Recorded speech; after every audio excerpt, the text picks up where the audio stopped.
tänään me tehdään toi jäädytetään Petsi Challenge.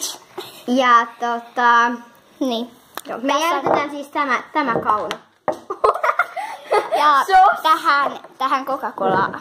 Me jäädytetään siis tämä kaunokainen. Tähän Coca-Cola-purkkiin. Se on tosi. Aloitetaan tällaiseen tyhmään. Nyt mä lasin, mä rupesin pelkää, että se menee rikki. Niin, mennään. Okei. Niin. Kihataan tämä. Okei. Laittaa Petsi sinne. Ja sitten laitetaan pakastimeen.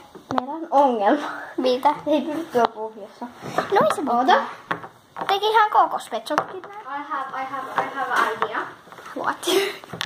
Pannaan tämä siihen päälle. Tällainen salainen on se. Mut sehän imee vettä. Viimeekin. Se on se pointti. No niin, nyt se pysyy tuolla vedessä. Mut sehän menee sitten ihan huonoksi. Pannaan se pakosta. Tullaan takaisin 24 tunnin